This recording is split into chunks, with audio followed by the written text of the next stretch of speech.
In order to better understand a narcissist, if that's what you want to do, you have to have a really good knack for decoding all the garbage they say and reading between the lines and sorting out what it really means. I'm not suggesting you learn this skill to better understand them. They lack logic by nature. Only they know why they're doing things, as it only serves a purpose to them. But it is a really, really great tool that we can use every single day of our lives in any situation, not just romantic ones. So let's do it. And if you want more information on narcissistic abuse from a survivor, then I invite you to subscribe.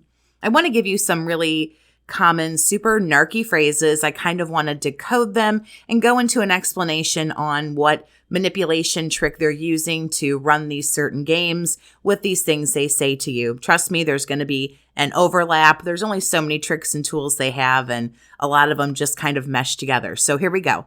Number 1, you'll never find anyone better than me. So let's find the hidden message in that. It actually says, you'll find tons of people better than me, and you probably already have. That's exactly what I'm afraid of, because I'm terribly insecure, because I know I suck. However, I have to convince you that you can't do better than me, and therefore, you are far less likely to actually move on. Now that we've decoded this, let's all say it together, class. What is it? Let's say gaslighting. Gaslighting is one of the most sinister things that narcissists can and will do in a relationship. When you notice someone's trying to alter your sense of reality, trying to make you feel certain ways, that is super gaslighty kinds of shit. Number 2, it is not my fault that you are jealous and insecure. Let's decode that and make it a little bit more transparent. I love making you feel these ways. That's exactly why I do it. You see, when I flirt with other people in front of you, it makes you think maybe I'm cheating. It threatens you that maybe I can go out and do this. You get nervous and upset. I like you that way. I like when you're nervous and upset. It shows I own your emotions. And when you think I have eyes for somebody else, you try harder to get my attention. So I get to flirt, and I also get you scrambling and jumping through hoops just to make me happy. So let's see, survivor, if you and me can say this exactly at the same time. Ready? Triangulation. Narcissists are going to work this angle a lot. They want constant time and attention. And if they feel like you're not giving enough, which is always, they're going to press on your insecurities and cause jealousy issues, acting inappropriately, overly flirtatious with others. They might know that maybe there's something you don't like about yourself physically or in other areas, and they're going to use that to their advantage. If you feel too short, for example, they will purposely flirt with taller people. If you feel bad about your job, they'll let you know that they've been talking to a very successful person, and that person asked them to go have coffee or go have dinner. They'll learn your insecurities and your weaknesses, which we all have, and they use them against you to get you to jump to action and try to save your place in the heart of the narcissist. If you'd like to talk with me one-on-one and get some help and needed support with what you're going through, you can email BookAChatWithJess@gmail.com to set up private chats with me. Number 3, I'm awfully sorry you feel that way. Translation, I'm not sorry. And if you feel I did something wrong, that's a you problem, not a me problem. So what is this? What's happening here? Nothing like some classic narcissistic blame shifting. Not always a sign of narcissism, but always a sign of toxicity when someone cannot and will not take responsibility for their actions. They refuse to take accountability and can never not find someone else to blame. On top of that, never giving an actual apology for any wrongdoings. Most narcs are guilty of doing exactly this. Always pay close attention to those in your life who are ready to drop anything and pass the buck to others and leave them holding the bag. Somebody with their head on a swivel looking for someone else to blame is a super ugly, unattractive trait that you want to stay away from, romantic, platonic, or otherwise. Narcissists place the blame for everything onto others. And if you are a big source of supply in their lives, if you're a very grade A primary source, the blame will almost always be placed on you. Number 4, No one believes you. Let's pull this one apart. Someone might believe you when you tell them what kind of a person I really am. So what I have to do here is try to convince you that everyone thinks you're insane. I also have to try to convince everyone else that you're insane. So there's a couple of different tricks rolled into one here. Primarily, this is gaslighting, but also thrown in here is that nice little nifty smear campaign. Narcissists usually tell you that their exes are crazy, family's crazy, everyone is just super mentally unstable, right? That's what they tell you. Well, don't think they aren't saying that about you when you're not around, because they are. The second your devaluing begins with a narcissist, you are being smeared to other people, family, friends, coworkers, and other sources of supply. The narcissist is dragging your name through the mud. Narcissists commonly talk shit on people and try to convince one person that the other is just nuttier than a sack of squirrels. Prime example is when they tell you their exes are crazy. Once you hear this, once you hear someone is crazy, I don't care who it is, you immediately discredit that person. So what happens in a lot of cases?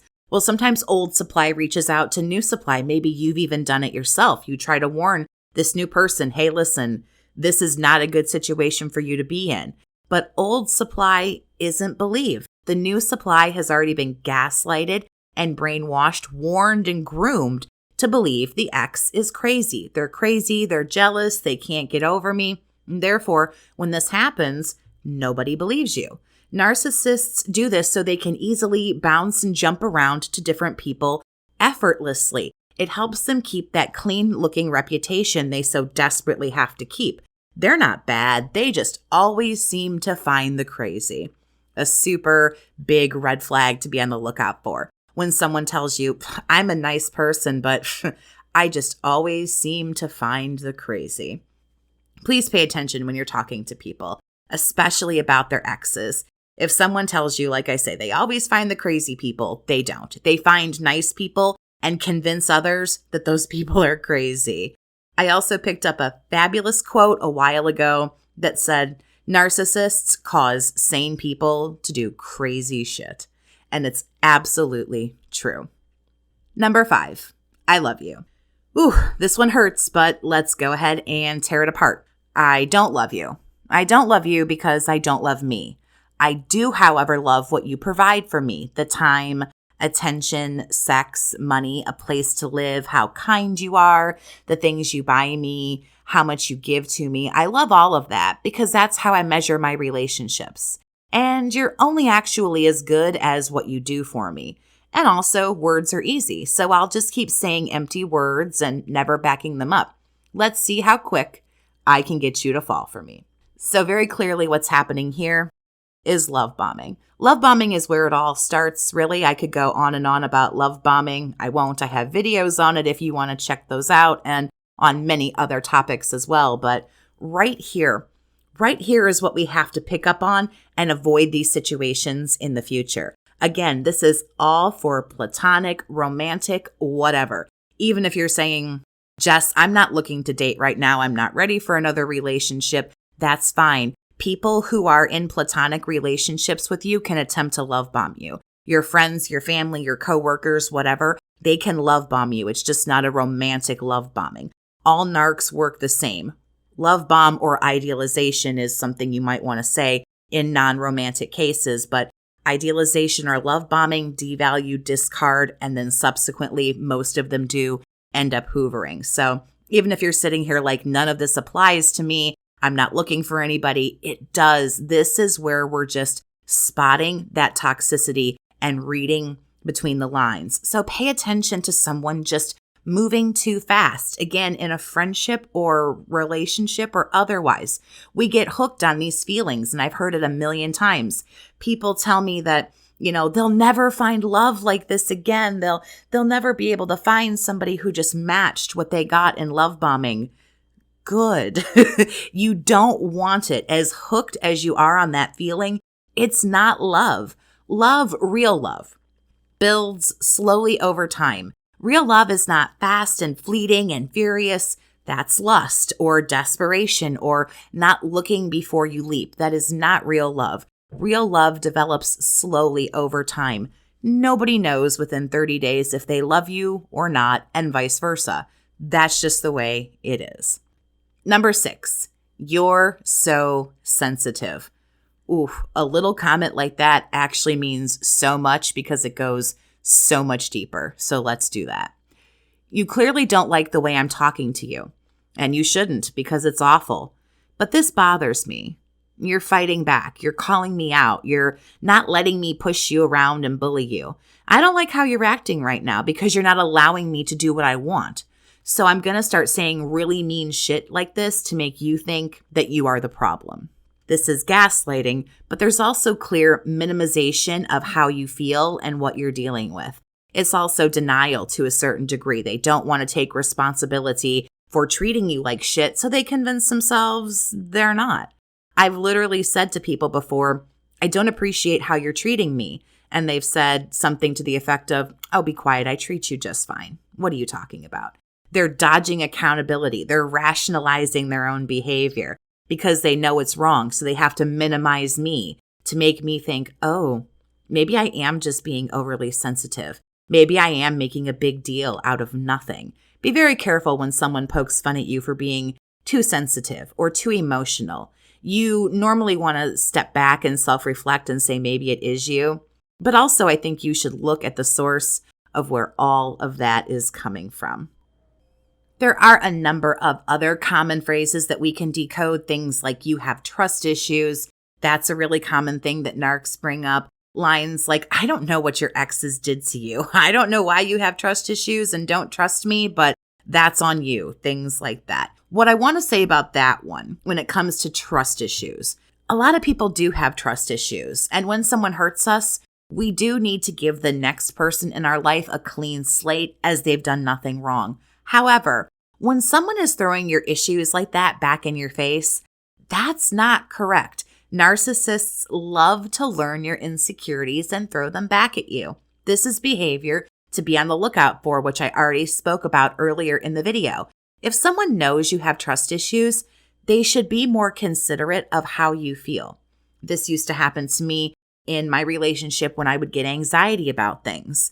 I would hear nasty little comments like, what's wrong? Is your anxiety making you act weird again? Oh, what's wrong? Don't want to drive in bad weather. Don't want to do this, that, or the other. Is your anxiety going to keep you from doing all of this stuff again? Nobody should be making you feel bad for legitimate problems that you have. If you have problems and they don't want to deal with it, that's fine. Nobody has to deal with anything. But then they need to be upfront and be an adult and say, hey, listen, these issues, these trust issues, this whatever, doesn't work for me. No, thank you. I don't want to be in a relationship. Not stay in it and continuously make you feel like shit about it. That is not right. Another good one is, why is this always about you? Or, hey, it's always about you. Another super narky thing to say. And it's easy to know why, because all narcissists want to hear about or talk about is themselves. I forget who told me this, which is sad, but I learned a long time ago, if someone doesn't ask you how you are, they don't care. If someone doesn't ask or inquire about a certain thing, whatever it might be, they don't care. I've used this several times over the years, and not just in romantic settings. I've called people out. So are you going to ask about me at some point? Are you going to give a shit about how I'm doing or what I have going on? We have to figure out, are we talking with a friend or a love interest? Or are we just listening to somebody who wants to hear themselves talk? Are we just there to help someone with their problems or be a void filler, whatever? In a friendship or partnership, both sides need to have equal amounts of time to be heard. Then there's a super famous narky line, the good old, why can't we be friends? This shit is so funny. If you don't want to be with me or I don't want to be with you, we tried, it didn't work, whatever. Why the fuck do I want to be friends with you? I always get shit from people. They claim they're friends with their exes, and I never buy it. Ever. You don't need to be friends with people that you were in a relationship with and it didn't work out. Why do you want to be friends with somebody who sucked ass in a relationship? If they're not a good partner, they're not going to be a good friend to you. Nothing changes but the title. You either insist on being friends because you want to keep them around and in your life, or they insist on being friends because they want to keep you around. When you want to keep somebody around, you're still trying to make something happen. You're still trying to get something from them. Or you're hoping that maybe once time passes, you'll come to your senses and get back together. I know people are going to tell me I'm absolutely dead wrong, totally fine, leave your comments, I don't care, but I'm not. There is no good reason to stay friends when something romantic doesn't work. Narcs love to use this line because all they care about is keeping the person in their life. They can continue to use and abuse you and prey on the feelings that you still have. And it's the same all the way across the board. And I know, again, I'll get comments about how someone's friends with an ex and things are just fine. They're not. This person has shelved you. Unless you have kids, give me a good reason why an ex is still in your life. I promise you, whatever it is, I can completely pull it apart and tell you that it's bullshit. It's vital to learn how to read between the lines and how to decode things when you're talking to people. It teaches you a lot about who they are and what intentions they have. This is good for your intuition to try to figure out what's happening. And once you do this skill enough, it literally becomes second nature. You can pull anybody apart in a matter of minutes and figure out exactly what they're really saying and what they really, really mean. So if there's a phrase that you've decoded, leave it for me down in the comments. Tell me if you have learned this skill of reading between the lines and being able to sort out narcs. Thanks so much for listening. Have a great day, survivor, and take care of yourself.